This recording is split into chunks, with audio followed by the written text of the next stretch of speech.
You guys ready? What's the plan, Bobby? We're winging it, Jerry. You always wing it. We're gonna get killed. What you mean, we, white boy? You ready? Here we go. What's good, y'all? Welcome into the OG NBA betting show.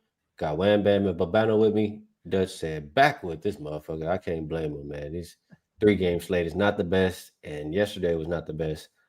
Man, you have one bad day, Babano. You act like you ain't never won in your life. Some of these comments, god damn. I mean, I know we had the Lakers, but damn, bro, we win sometimes. Shit. Babano, you tried to tell us. You said, I'm not doing it. I seen enough. You said I seen enough after Golden State. How you doing today, Babano? Well, let's be honest. I mean, the Lakers, I think, are still a little bit in a better situation as a team than Golden State, but I just didn't feel comfortable. I mean, I said Oklahoma City pounded a Warriors team that we thought could hang with them. It looked like a team that meant business, wanted to prove a point, wanted to prove a statement. They did. And I knew the Lakers, maybe had a little bit of a better chance, but no, they had no chance last night. I mean, it was 30-18 after the first quarter. When you turn the ball over 20 times against that Oklahoma City pressure, you're going to be in for a rough night. And the Lakers found that out. And then it just completely got away. And the game was basically, you didn't even have to watch the second half. You knew the game was over basically at halftime. But wow. The Thunder put out statements now the last 2 nights with these wins against the West. They were on a back-to-back, too. Think of how impressive that was last night. On a back-to-back and still missing key cogs in the lineup. There's still no Jalen Williams. There's still no Lou Dort last night in the rotation for the Oklahoma City Thunder. And for them to still just, as Sean Evans says, belt to ass last night against what's still a pretty good Lakers team. Like the Lakers have been playing good basketball. And to just roll them like that, dominant. And almost a sign that they want to tell everybody, hey, putting everyone on notice, we're the champs. We want a repeat. We're coming after the title again. And we think when we play like that, there's no one that can get in our way. And I would disagree with that. When they play like that, the Oklahoma City Thunder, and I get it, in the Western Conference, there's some formidable opposition with the likes of, the Houston Rockets. Spurs have had a good start this year. Denver is certainly still going to be, a factor in the Western Conference. But when the Thunder play like that, whether it's the Nuggets, Rockets, Lakers, whatever team you throw at them, no team is going to beat the Thunder when they play like that. Nobody. And they still got lottery picks. This is ridiculous. They still got picks. When that would go you. Man, they done figured it out, man. They done cracked the code. And look. The guy, the GM over there, man, he's the GOAT. Built the statue now. Okay, see, built the statue now. Shout out to them. They did definitely in playoff form already in fucking November. Fucking amazing to see, like Babano said. So I'm not going to say anything other than we definitely had the bad luck there. On to the next day, though. Obviously, it's a 3-game card. There's 3 games. I think that we can possibly make money in all 3 games. I'm not confident in any other these games, though, in that same aspect there. So we're going to have fun, though. I think we could break some down.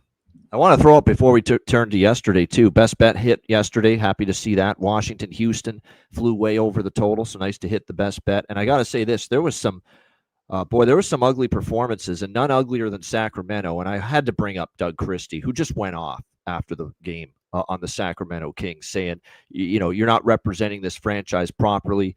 People have to go through the turnstiles, for Sacramento games and be proud of the product you're putting out there. And nobody's doing that. Nobody's trying. Nobody's communicating. No one's getting back on defense. He just basically threw his team under the bus for like 10 minutes in the post-game press conference. Doug Christie last night after losing 133 to 100, I should say, to the Atlanta Hawks last night. He even went as far as to say, I'm 55 years old, and I could go out there and give a better effort than my guys did tonight. I'd at least foul the shit out of somebody, is what he said. Is what he said. It was a hell of a post-game press conference from obviously a very frustrated head coach there with Sacramento. He's got a bunch of veterans that, are just collecting a paycheck, not giving a shit on defense. I feel for DeRozan's had a nice career, but he's just a scorer now. He's not going to do anything defensively right now at this stage of his career. It's just real tough. And Doug Christie reached his boiling point last night and just totally just annihilated his basketball team in his post-game comments after the loss last night. Yeah, rightfully so. I mean, go ahead and blow that shit up, man. Blow that shit up. Go ahead and start over. It's over, man. Please, no more lighting the beam too. Yeah, the beam has been shut down, or turn the beam off permanently for Hit the this season. beam down. Put the beam down. All right. I'm sorry. First game up. Raptors and Cavaliers. This one opened up -5.5 for the Cavs.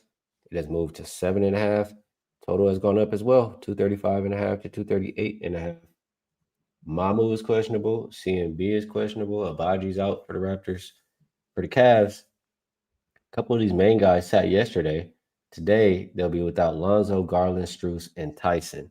This is the 5th game in 7 nights for the Cavs. It is the second of a back-to-back as well. It's the 4th straight road game for the Raptors. The Raptors, however, do have some rest here. I'm going to go to Babano first. I usually do with these Raptors games. The Raptors have been playing really good defense lately, and the Cavaliers have been unstoppable on offense lately. Now, who knows what that offense is going to look like 5th game in 7 nights? But which one are you expecting to win that battle? That's what I want to know. That's the question. This one I lean Raptors and over, but I don't feel great, about either one. The Raptors have a decent amount of rest advantage here because they played obviously Tuesday. It's back-to-back 5th and 7 for Cleveland. But the Cleveland Cavaliers also lost to Toronto the last time they played them here in Cleveland. I think it was one of those NBA Cup games. Toronto won 112-101 in Cleveland. That was Halloween night, Friday a couple weeks ago. So there is a revenge situation for the Cavs. But this isn't always where I'm kind of intrigued to take the Raptors. I don't think the Raptors have been as good in the road underdog role this year. When you look at it, they beat Atlanta. They did beat Cleveland in this role, but they did lose to Philly the last time they were road dogs. They bounced back and they beat the depleted, offensively challenged Brooklyn Nets, which we talked about the other day. I just think it's a few too many points given all the games Cleveland's been playing. Like this could be a real tired team. The revenge angle is what kind of scares me because I think Cleveland's, want redemption here. But I lean Raptors. I think the total going up just because Cleveland's been an over machine. You talked about how their offense hasn't been stopped. They've gone over in 5 straight Cavs games have gone over the total. And I will say this about the Toronto defense. Atlanta without Trae Young. They were good in that game. Brooklyn without Cam Thomas. And we've talked about how they've struggled to score, right?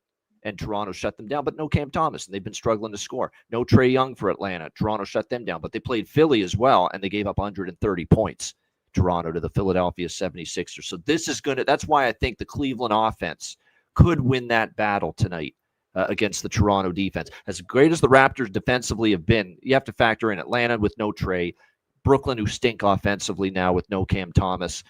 That's a big reason why the Raptors looked pretty good defensively in those 2 games. So I lean over the total. That's my favorite stance in this game is probably the over, milder lean to the Raptors. Yeah, I was looking at the Raptors. I was looking at this game a lot of different ways. Yeah. I get what you're saying 100% about who the Raptors have played. Maybe that's helping their defense look a little bit better. You go back further, 5 games, they played the Grizzlies, how the Grizzlies have been looking. The Bucks, you can say that, but I think the Bucks were on a bad schedule. That was the back-to-back. I remember that was a bad spot for Milwaukee, and the Raptors took advantage of it from start to finish. And then they've also had bad games early in the year where they got, ripped by San Antonio and Houston, this Raptors team. So that's my only – I think they are going to be able to be a better defensive team, but I just question going into this game. The Raptors have maybe feasted on some teams that have had some offensive issues, injuries, and that's maybe inflating their defensive performances a little bit. I can agree with that. One thing on the Cavs, the other side, we mentioned how they've been able to score versus whoever. 130, 138, 128, 148, 132, at least the last 5 games. The thing here is the 5th game in 7 nights. Cavs defense already has been bad throughout these last games. Like the only team they didn't give up 116 to was the Wizards. They gave up 114. But the team total for Raptors is 115.5. They've given that up 4 of their last 5 games. I was thinking more of a Raptor spot than a Cavs spot. I do expect points to be scored. I was thinking Raptors team total here. Wham Bam, how are you seeing it? I think Raptors full game, maybe maybe a good look right there. Maybe like full game plus 7.5. I think that may be a good look. You're getting a lot of points here. I do think that them resting Donovan Mitchell, even though they're like main guys like Jared Allen had a big game yesterday, last game, and Evan Mobley is going to continue to be out there as well. Those guys are going to get the matchup. I think they're going to I think they're going to be good in their matchup. I do like that Donovan Mitchell is getting his rest there, and he's going to be able to come back. I wish they were getting Garland though. That's one thing I don't like, that they're not going to have Garland. Sam Merrill's been actually shooting pretty bad over the last few games, not necessarily shooting up to his potential. So maybe he gets back on board for the Cavs. I'm going to go back with the Cavs first quarter, though, even though they lost last game. I'm not going to be scared of that today. I think that the boys get the starters get a little fresh off, like they said, they're a little fresh right there, like Matt above all said. So I like the Cavs first quarter -2, but the full game Raptors, I'm scared of that, and that's the reason why I said, like, even though I lost this game and I lost this bet, I'm still pretty confident in it.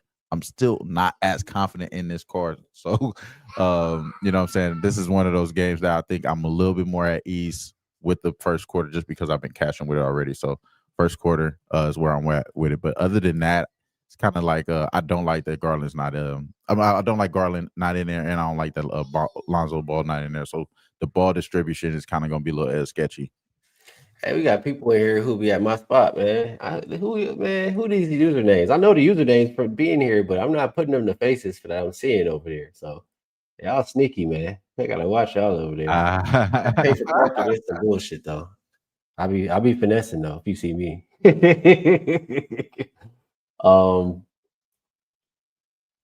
To people saying Cavs team total under, I'm gonna go back to what Babano said. I was one of those people. I bet the Nets team total under without Cam Thomas. You can't ignore the Hawks without Trent. You can't ignore these things.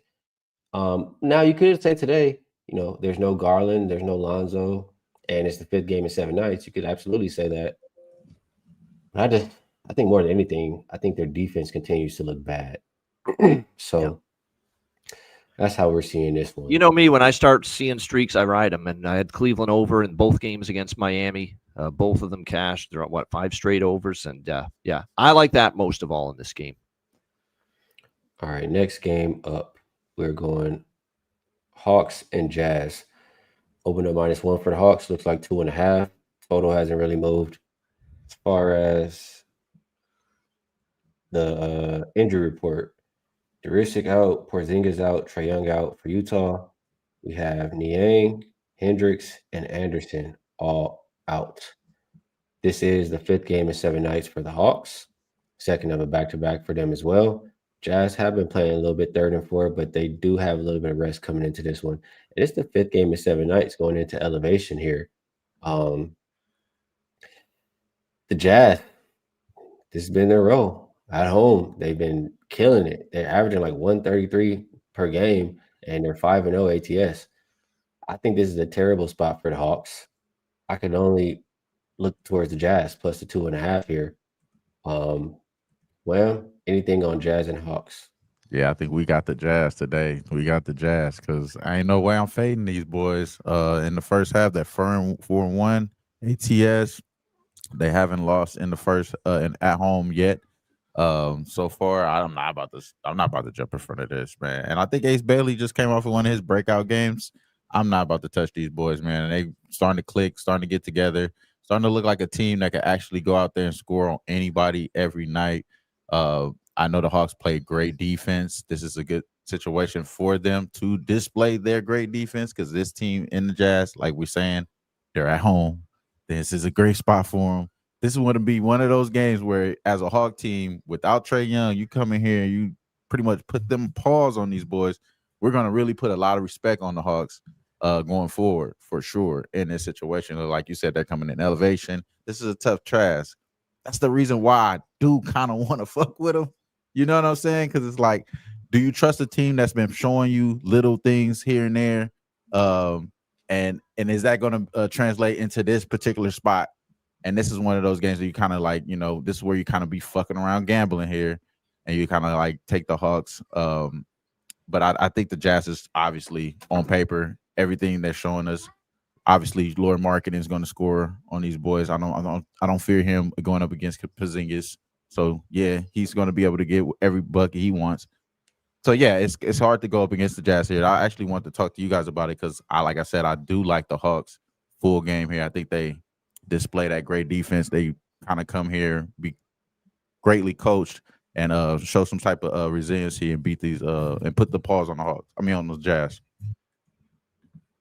Babano. Yeah, I mean, we got the Jazz. I mean, every home game they've covered this year. I was on them against Indiana, against the Pacers the other night. What do they score? 152 points, 152, 128. It's a very tricky spot. There's no Porzingis now for Atlanta tonight, in addition to Trae Young. Looks like Okongwu's going to step in at the starting 5 spot. And also keep in mind, now, from a minute standpoint, it's not the worst thing in the world for Atlanta, because Jalen Johnson only played 23. Remember, that was a blowout against Sacramento last night. So Jalen Johnson only played 23 minutes. Dyson Daniels, 27 minutes. Nickeil Alexander-Walker, 21 minutes. Zachary Risache for 22 minutes last night for Atlanta. So for a back-to-back, the minutes that they played last night, it's not like they're coming off a game where a lot of these guys played 30 minutes, 35 minutes, almost 40. So not as bad as far as, rest is concerned, or, taxing minutes on a back-to-back for Atlanta going into this game. But there's no denying Utah's got playing well on their home court. You got to give credit to what we're seeing from not only Keontae George has actually been pretty good running this point guard spot for them. But not only do I like Utah here, just going to keep riding them at home. I've been on the Jazz a bunch of times at home this year. I think they're just worth a look with the rest advantage that they've got. You can get as good as plus 2.5 right now with Utah. I am on that. But I'm also on Ace Bailey, the kid out of Rutgers. They put him into the starting lineup a couple of games ago. First game, just getting his feet wet in the starting lineup, 10 points. And look at the jump he had in the second game in the starting 5 against Indiana. Doubled his output, 20 points in the game against the Indiana Pacers. I'm telling you, this guy is a walking bucket. He got really in rhythm in that second game. It's not like we trust Atlanta defensively on a second night of back-to-backs, even though we talked about how they've been playing better defensively without Trae Young. On a back-to-back, when you're battling fatigue, it could be a little bit more difficult. So I think Ace Bailey, over 11.5 points at even money, as a Dutch says, that's good money. I think he gets 12 points. And I think if he stays in that starting 5 and continues to gain confidence, we're not going to get those prop numbers on his point totals anymore. So Ace Bailey, over 11.5 points. I like that one quite a bit as well. We've got to have money. I am on that one as well with you, Babano. You done sold me. There we go. Good stuff on that. I could also see Collier on his assists in this game. I don't think Atlanta's defense is going to be the same that we've been seeing. Yes, they've been playing better. I bet the Kings team total under yesterday. I get it. I get that yesterday wasn't a crazy minutes back-to-back, but guess what? It's not just yesterday. It's their 5th game in 7 nights. And elevation, thin air altitude in Utah, too. 5th game in 7 nights going into elevation. Yep. If that's not a spot, I don't know what is. Versus a Jazz team who has covered every single game at home. So I know lately in NBA, 1 + 1 is equal fucking 7, but I'm going to continue to think logic, it makes sense to me. All right, last game on the slate. That's what I'm scared of. Golly. Pacers and Suns. Opened up -4. Looks like 4.5.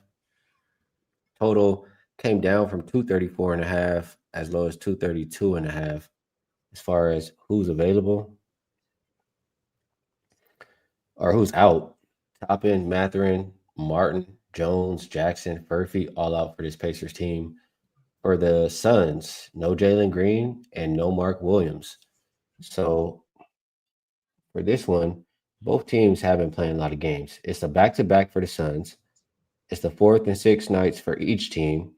It's the 4th straight road game for the Pacers. But the Pacers do have a little bit of rest coming into this one.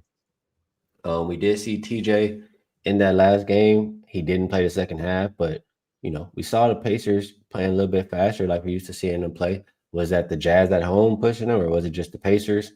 We'll see, But I like to think getting those 2 point guards back into the lineup is going to make the Pacers get back to their identity. I like to think no Mark Williams means a lot less defense and rim protection. I lean towards an over in this game. When I think about the side, I feel like the Suns have been playing real good basketball. They've covered, I think, 4 of their last 5, maybe 5 or 6. They've covered every game at home, just like the Jazz, too. Why is this only 4.5 for as bad as the Pacers have been? I don't know. Just stinking to me. So something is telling me the Pacers cover, lean over. Babano, what do you think?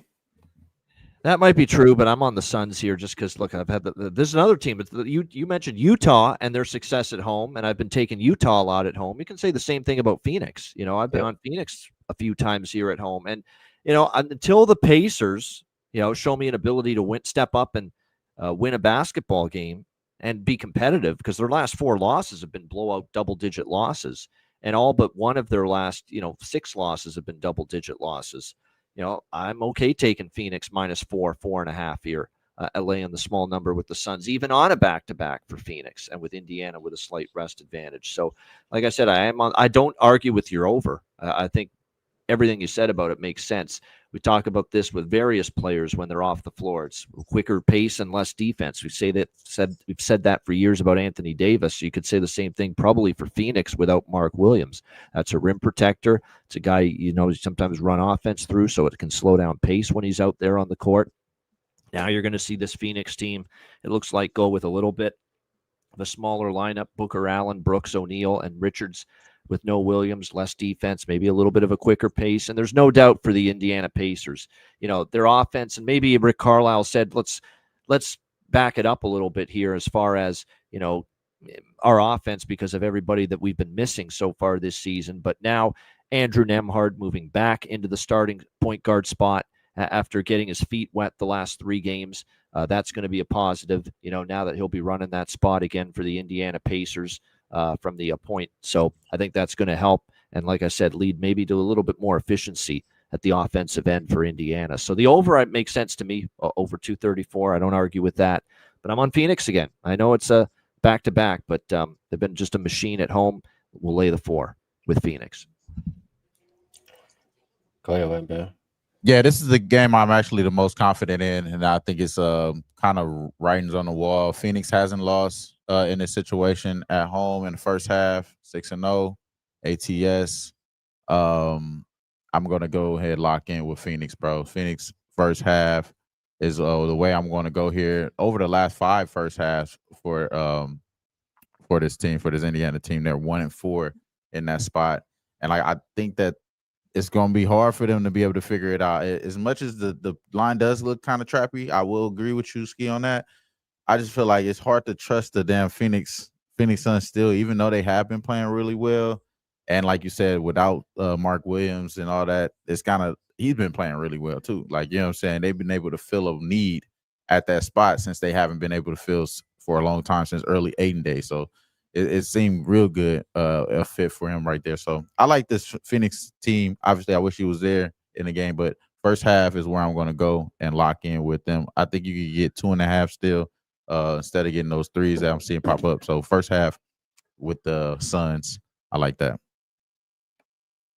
All right, good stuff. That's the NBA card. Quick and easy today. 3 games. So on that note, you know how we do. We move it over to best bets. And wham, bam, you are first up. Let the people know how they can get paid today. I'll let you know my best bet, the one I'm most confident in, is the Cavaliers -2 in the first quarter. But I think all these bets are actually good money. Ace Bailey, I'm going to add that over 11.5. I like that a lot with my boy Babano. So I'm going to add that. And then the Phoenix first half -2.5. All 3 of those should cash here for me. So shout out to y'all in the chat. Appreciate Chill Will Dia. Everybody, bravo. Everybody, Dutch, be back tomorrow. Appreciate everybody, man. Yes, indeed. And for myself, I am going to go ahead and put this one in, man. I'm going with, we're gonna hear that music tonight. We got the Jazz. We got the Jazz. I'm going with logic, man. If you're gonna beat me being unlogical, just whatever, then you're gonna have to beat me, bro. Second game of a back-to-back, fifth game in 7 nights, going into elevation versus a team who's been dominant, has covered every single game at home. It only makes sense. Jazz plus 2.5. That's my best bet for the show. Last but not least, Babano, let them know how to get to the window and take us home. Yeah, let's go to the over with Toronto and Cleveland. Over 238, minus 110. Cleveland on a 5-game over streak. Their offense has been humming, and at least they will have the services of Donovan Mitchell. They won't have Garland, but they will have Mitchell on the floor for them. And the Raptors, yeah, defensively, it's been solid for them at times, but I think they've benefited from an Atlanta team missing Trae Young, a Brooklyn team that's fallen apart offensively without Cam Thomas to make their defensive stats look better. And I think they'll struggle more with Cleveland tonight. I think the Raptors will score, though, on a Cleveland team that's not guarding all that well. So Raptors, Cavaliers over 238 for best bet. Shout out to everyone in the chat. Hit the like button. The NBA is a hell of a drug. And you're looking at the plugs. Be sure to like, subscribe, and share the motherfucking video. Y'all stay fresh, stay blessed, and let's stay putting these motherfucking bookies to rest. Yeah, man. You guys ready? It's the plan, Bobby. We're winging it, Jerry. You always wing it. We're gonna get killed. What you mean, we, white boy? You ready? Here we go.